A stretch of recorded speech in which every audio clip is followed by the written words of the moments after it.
He opened his eyes to the sound of water slapping against rubber. The light was sharp and merciless, cutting through his eyelids like a blade. For a few seconds, he didn't remember where he was. Then the silence answered him. He was alone, floating in the middle of the ocean. No land, no birds, no sails, just water stretching into forever. 7 days had passed since his sailboat sank. 7 days since the storm swallowed everything he owned. His name was Stephen Callahan, and the tiny yellow raft beneath him was the only thing between life and death. Stephen wasn't some careless traveler. He was a naval architect, a man who built and designed boats for a living.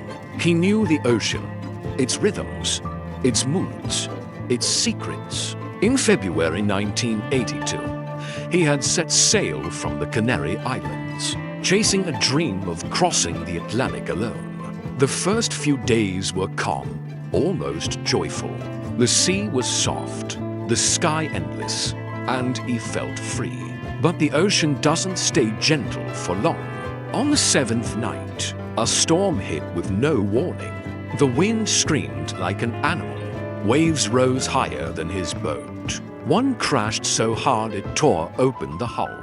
Water poured in, faster than he could pump it out. He fought for hours, soaked in darkness, until the boat gave one last groan and started to sink. He grabbed a survival bag, a few tools, and an inflatable raft, then leapt into the black water. Lightning flashed, and then everything went silent. When the sun rose, the storm was gone. The ocean was flat, calm, endless. His sailboat was gone too. He floated there in disbelief, clutching the survival raft like a child. He told himself it was fine. Someone would find him.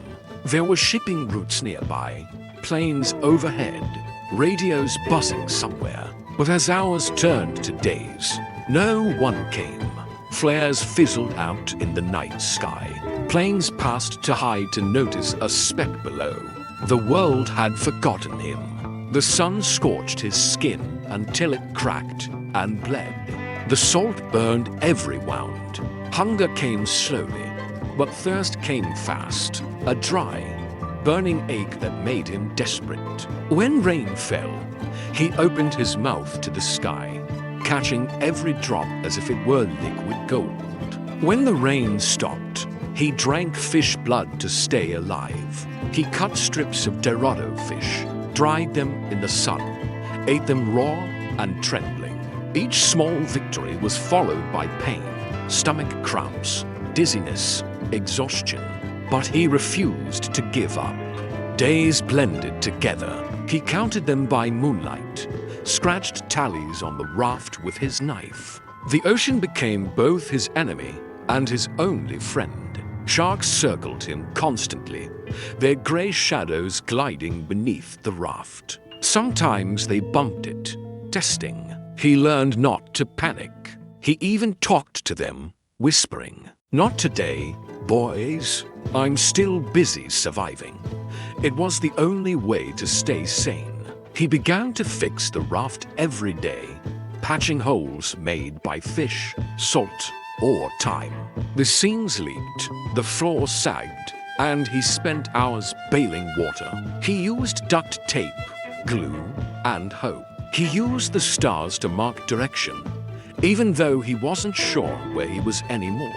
His mind started to drift. He saw ships that weren't there, heard voices that didn't exist. Sometimes he dreamed of food, apples, bread, cold water, and woke with tears drying on his face. By the 40th day, he was unrecognizable. His skin was burned dark, his hair stiff with salt, his ribs sharp beneath thin skin. He could barely sit upright. But something inside him was still alive. Something stubborn, something fierce. He wasn't trying to be strong anymore. He was just trying to exist one more day. Then, one morning, the sound of hissing air jolted him awake. The raft was deflating. A shark had bitten through the rubber. Panic shot through his chest like electricity. He grabbed his spear and struck the water over and over until the sea turned red. The shark vanished, but the hole didn't. The raft was sinking. He tore open his repair kit, hands shaking, heart pounding. Glue dripped everywhere. He pressed his palm over the tear, whispering, "Hold, please hold." For hours he waited, praying. Finally, the air stopped leaking. The raft held, barely. That night, Stephen looked up at the stars. He hadn't spoken aloud in days. His voice was weak, cracked, but he said softly, "If I die here, at least I fought." He meant it. By day 60, his body was breaking down. He had infections, deep sores, swollen feet. Every breath hurt, but his mind was calm. He wasn't afraid anymore. The sea had taken everything, but it couldn't take his will. He'd accepted it. The loneliness, the hunger, the uncertainty. The ocean was no longer a threat. It was a mirror, showing him who he truly was. Then, on the 76th day, something changed. A shape appeared on the horizon, faint, white, moving. At first, he thought it was another hallucination. He had seen hundreds of false ships before, but this one stayed. It grew larger. His heart exploded with hope and fear. He forced himself up, waving his spear, screaming until his throat tore. The boat kept moving. It didn't see him. Desperation clawed at his chest. He screamed again, and this time, a voice answered. A small fishing vessel turned toward him. Two men leaned over the side, shouting in disbelief. They pulled him aboard, a ghost of a man, skin like leather, eyes sunken but burning with life. He collapsed on the deck, trembling, crying without sound. They gave him water. He drank slowly, afraid it might be another dream. When they brought him to land, he weighed barely 45 kilos, half his normal weight. He could barely walk. Reporters asked him later what he remembered most from his 76 days at sea. He didn't mention the pain, or the sharks, or the hunger. He said, "The stars. They were my map, my company, and my hope." Stephen Callahan's story isn't about luck. It's not about strength either. It's about the invisible thread that ties the human spirit to life itself. When his boat sank, he didn't lose hope. When his raft broke, he fixed it. When the sharks came, he fought. When hunger clawed at his belly, he found another way. He faced death 76 times in 76 days and chose life every single morning. He didn't survive because he was fearless. He survived because he believed. Because when everything else was gone, his tools, his food, his strength, belief was still there.